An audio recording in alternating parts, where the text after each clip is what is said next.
ऐसे ही कुछ खास नहीं चल रही।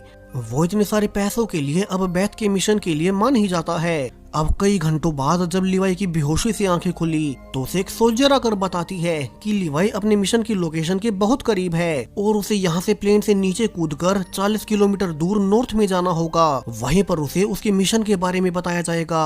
अब लिवाई को इस जगह के बारे में कुछ नहीं बताया गया कि उसे लाया कहाँ गया है। वो सोल्जर लिवाई से उसका फोन और घड़ी लेकर उसे सिर्फ एक सील पैक्ड पैकेज के साथ बताई गई लोकेशन पर जाने को कहती है।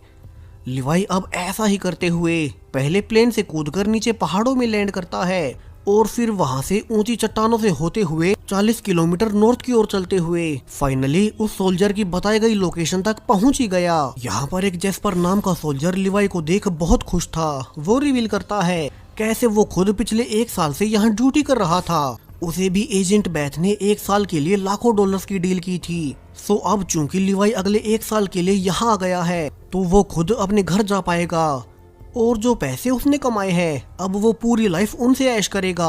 अब लिवाई पूछता है कि उसे 1 साल तक यहाँ करना क्या होगा। इसके अलावा उसे तो ये भी नहीं पता कि ये देश और जगह कौन सी है। एजेंट बेथ इन सबको इतना सीक्रेट क्यों रख रही थी। जेस्पर के अनुसार उसे 1 साल के दौरान खुद भी नहीं पता चला कि ये जगह कौन सी है या फिर कौन से देश में एग्जिस्ट करती है।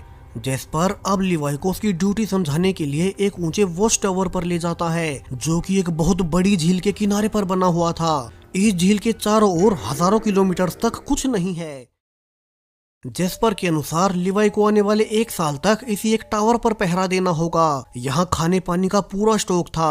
ऊपर से सोलर पैनल से यहाँ इलेक्ट्रिसिटी भी आती है। वहीं इस टावर के बिल्कुल सामने झील के दूसरी ओर एक और सेम टावर था जिस पर जेस्पर बताता है कि वहाँ भी एक उन्हीं जैसा एक गार्ड होता है जिसे कि रशियन गवर्नमेंट द्वारा भेजा गया था। सो उन्हें उस दूसरे गार्ड से ना तो कोई कांटेक्ट ही करना है और ना ही वे इस झील के उस दूसरी पार जा सकेंगे। जेस्पर आगे बताना जारी रहता है कैसे इस झील के दोनों ही ओर बहुत से गैजेट्स लगे हुए हैं, बड़ी बड़ी ऑटोमेटिक राइफल्स और बड़े बड़े बॉम्ब्स, ताकि इस झील के अंदर जो कोई भी जीव है वे बाहर ना सकें। दोनों साइड वाले गार्ड्स का यही एक काम है कैसे उन्हें झील के अंदर से किसी भी जीव को बाहर नहीं आने देना है।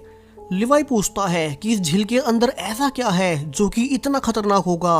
अब जेस्पर के अनुसार पिछले 70 सालों से कभी कोई आदमी इस झील में नहीं गया। दरअसल दूसरे वर्ल्ड वॉर के दौरान आखिरी बार सोवियत यूनियन और अमेरिका दोनों के ही 5000 से ज्यादा सोल्जर्स इस झील के अंदर गए थे मगर कभी कोई जिंदा वापस नहीं लौटा। उसी के बाद से अमेरिका और सोवियत यूनियन दोनों ही पार्टीज ने अपने अपने वॉच टावर्स झील के दोनों किनारों पर बना दिए ताकि इसमें जो कोई भी हो वो बाहर ना सके।